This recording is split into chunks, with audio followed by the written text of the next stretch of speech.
Bienvenidos a Tiempos de Cine. El día de hoy me encuentro con Guillermo Morales García, arquitecto y también crítico de arte, que ha venido para conversar sobre semiótica y su aplicación, la aplicación del análisis semiótico a la cinematografía, al séptimo arte. ¿Cómo estás, Chema? ¿Cómo estás, Bienvenido. Priscila? Hablemos sobre semiótica, porque para muchos es muy difícil definir qué es la semiótica y cómo se puede aplicar para un análisis. Claro, la semiótica explica la interrelación entre el emisor y el receptor. ¿Algún ejemplo que tú te acuerdas, por ejemplo, de semiótica que te pusieron?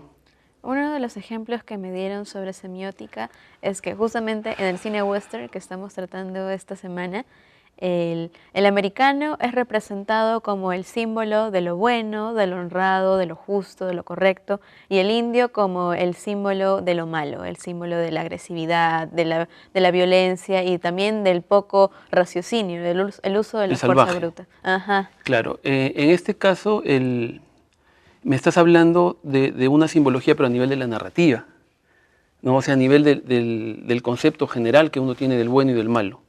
En el western, claro, se antepone una dialéctica entre el bien y el mal, que en este caso está representada por el vaquero y por el indio, el salvaje. Pero además de eso hay toda una serie de semióticas, como por ejemplo el famoso plano tres cuartos. ¿Te acuerdas del plano El americano? plano En los americano. enfoques, cuando tú tienes el plano general, tienes te vas acercando hasta llegar al plano de detalle, ¿no? Luego tienes planos medios, y hay el famoso plano tres cuartos que justamente lo inaugura el cine western, que era para que se vea la pistolera. Entonces en el plano americano tú ves la imagen típica del cowboy que va a sacar el revólver, y por lo general es un plano que va desde la rodilla hasta poco más arriba de la cabeza. Entonces inclusive eso también es semiótica, ¿no? La semiótica del encuadre, que tanto se enseña en la fotografía y en el cine. Y estábamos hablando off the record que la semiótica, antes de que el análisis semiótico sea aplicado al cine, que es uno de los artes mayores, también se aplicó antes a la pintura, a la música o a los textos narrativos, ¿no? ¿En qué consistía esta aplicación de la semiótica? Claro, la semiótica empieza en realidad como un análisis lingüístico. O sea, la palabra, los idiomas son un campo muy rico de análisis, especialmente porque por medio del idioma es como tú transmites las ideas. Entonces ahí es donde se da muy clara la relación del emisor, el receptor y el mensaje, que es lo que se quiere transmitir. En este caso tú y yo hablamos, yo por ejemplo tengo unas ideas en la cabeza y te las transmito por medio del lenguaje. Este lenguaje tiene una serie de palabras que son códigos, digamos, de transmisión. Lo que nosotros entendemos que hablamos en castellano, de pronto alguien que solo sabe inglés no lo entendería, tiene sus propios códigos o lenguaje. Entonces, esa interrelación permanente se basa mucho en el aspecto volitivo del emisor. Yo, por ejemplo, como emisor, quiero darte a entender un mensaje determinado, yo lo estructuro mentalmente, el mensaje decodifica esa idea que yo tengo, y como tú conoces el lenguaje, tu cerebro nuevamente la convierte en una idea. Entonces hay una transmisión permanente de un mensaje. Cuando tú me respondas va a pasar lo mismo. Tú conceptúas una idea, por medio del lenguaje se codifica, la palabra es el vehículo, ¿no? El idioma, y yo obviamente te entiendo, y empezamos con una dialéctica. Entonces la semiótica básicamente es eso, ¿no? Es la transmisión de mensajes de un emisor a un receptor. En todas las artes se da eso, en la pintura, en la música, en la arquitectura, y lo interesante es que muchas veces se da de una manera empírica, ¿no? Sin querer. ¿Y la semiótica depende entonces del código y también del soporte? Claro, porque si no, no habría manera de llegar. Ahora, tú puedes dar a entender no solamente ideas, tú puedes dar a entender sensaciones, emociones. El color tiene una semiótica, y de acuerdo al grado cultural del receptor, ese color puede significar algo. Entonces ya hablamos de un proceso atávico en el cual, por ejemplo, el color blanco para nosotros puede significar pureza, paz. El color negro puede significar luto. Sin embargo, en unas culturas orientales el color negro no significa luto, sino el luto está representado por el color blanco. ¿Te das cuenta? Entonces el color propiamente dicho también tiene ya una carga semiótica. En la arquitectura la forma de los edificios tiene una carga semiótica. En la caligrafía, en las artes gráficas, el peso de la letra, o sea, la fuerza con la que, digamos, una tipografía determinada se escribe, también te da a entender algo. Imagínate, por ejemplo, el BCP, ¿no?, que es un banco, tiene que transmitir una idea de solidez.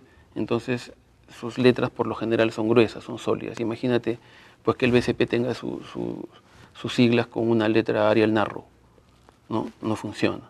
Entonces también hay una semiótica en eso, en prácticamente todas las artes, ¿no? ¿Y cómo se aplica el análisis semiótico a la cinematografía? De repente, si nos puedes dar algunos ejemplos de películas que has visto, simbologías que has podido detectar. Claro. Empezando por entender que la cinematografía, al ser un arte mayor,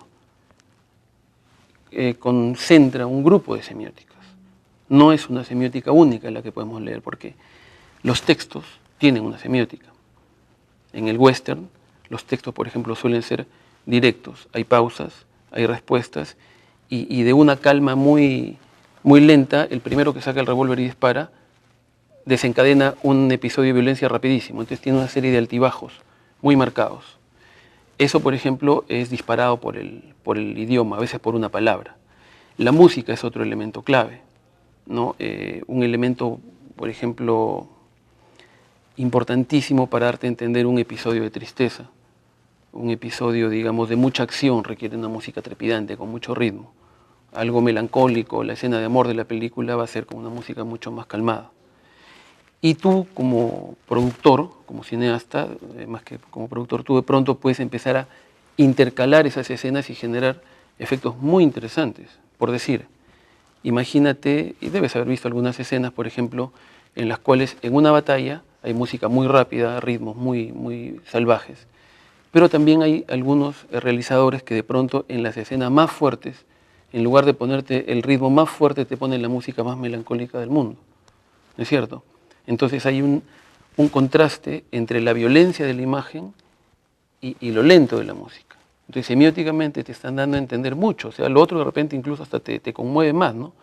Porque ya no estás emocionado con el tema de casi morboso de ver de qué es lo que ocurre en la pelea, sino te están dando el mensaje que viene después, la tristeza de las muertes, de los heridos, de la sangre, de las vidas perdidas.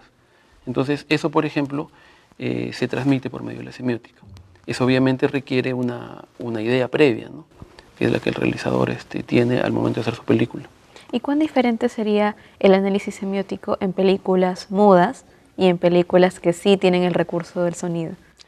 Esa es una buena pregunta. El western se inaugura, por ejemplo, en 1903, si no recuerdo mal, con un corto de 12 minutos que es Asalto y robo al tren, si no recuerdo mal. En las primeras películas mudas casi no hay una concordancia con las imágenes. Al principio era como la orquesta tocando y la música pasando. Entonces no era algo demasiado pensado. Si tú ves, por ejemplo, esta película, que es la considerada padre del cine western,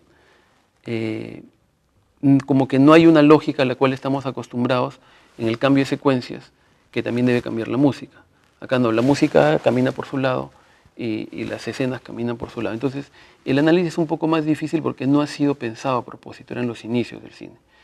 De pronto, en un cine un poquito más evolucionado, mudo, como Chaplin, ¿no?, ya se puede entender un poco más por el ritmo de la música. Hay unas escenas que son más cómicas, entonces la música, no sé, es un alegreto, es algo más rápido, y hay unas músicas que son más melancólicas.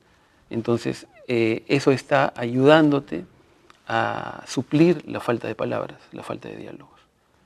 En conjunto te hacen una imagen, pero ya depende del grado de evolución del cine mudo. Como te repito, en las primeras escenas es muy difícil hacer un análisis porque era casi algo que lo habían puesto por rellenar porque no quede vacío.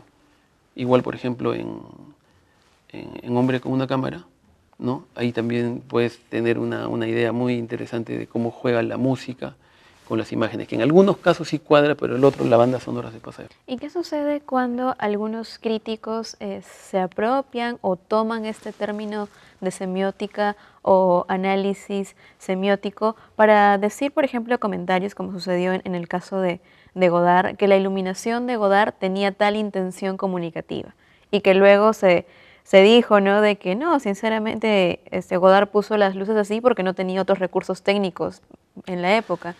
El detalle es que para hacer un análisis semiótico correcto, tú tienes que conocer la coyuntura histórica de la grabación, ¿no? Si es que no tienes todos los argumentos de análisis previo, de pronto tu análisis puede estar sesgado. Por ejemplo, el tema de